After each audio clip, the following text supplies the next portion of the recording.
Welcome back. Soft പൂരിയും കുറുമയുമാണ് ഇന്നത്തെ recipe. ചിക്കനും വെജിറ്റബിളും green പീസും ഇട്ട് ഒരു മിക്സ്ഡ് കുറുമയാണ്. സിമ്പിൾ റെസിപ്പീസാണ്. വീഡിയോ ആദ്യമായിട്ടാണ് നിങ്ങൾ കാണണമെങ്കിൽ ഒന്ന് സബ്സ്ക്രൈബ് ചെയ്ത് കൂടെയുള്ള ബെല്ലൈക്കൺ ഒന്ന് പ്രസ് ചെയ്യണേ.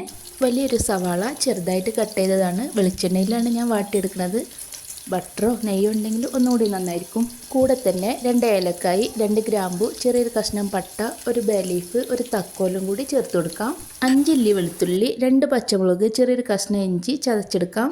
1 ടേബിൾ സ്പൂൺ നിറയെ കുരുമുളക് പൊടിയും കൂടി ഇട്ട് മൊത്തത്തിലൊന്ന് വഴറ്റിയെടുക്കാം. കട്ട് ചെയ്ത് വെച്ച വെജിറ്റബിളും ഗ്രീൻ പീസും ചിക്കനും ആവശ്യത്തിന് ഉപ്പും ചേർത്ത് വെള്ളം ഒഴിച്ച് കുക്കർ 3 വിസിൽ വരുന്നവരെ ഒന്ന് വേവിച്ചെടുക്കാം.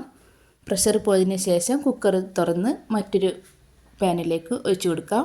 ഇനി നമുക്ക് ഇതിലേക്ക് ചേർക്കാൻ ആവശ്യമായത് ഫ്രഷ് ക്രീമും അണ്ടിപ്പരിപ്പ് പൊതിർത്തി അരച്ചെടുത്തതും കൂടിയാണ്.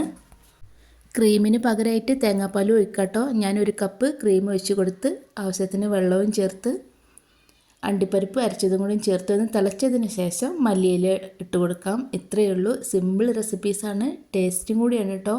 സിമ്പിൾ കുറുമ റെസിപ്പിയാണ്. എല്ലാവരും ഒന്ന് ട്രൈ ചെയ്യണേ. 2 കപ്പ് ഗോതമ്പ് മാവാണ് പൂരിക്ക് ആവശ്യമായിട്ട് എടുത്തിരിക്കുന്നത്. 1/2 കപ്പ് വറുക്കാത്ത റവയും 1/2 ടീസ്പൂൺ ഉപ്പും 1 ടേബിൾ സ്പൂൺ പഞ്ചസാരയും 2 ടേബിൾ സ്പൂൺ ഓയിലും 1/2 കപ്പ് പാലും ആവശ്യത്തിന് വെള്ളവും ചേർത്ത് ഒന്ന് കുഴച്ചെടുക്കാം.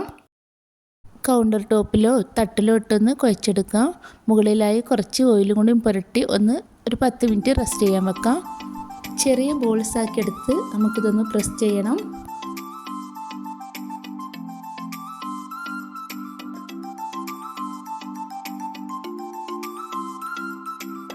ഒരുപാട് തിന്നാവരുത്, അത്യാവശ്യം കട്ടിയിൽ പ്രസ് ചെയ്യണേ.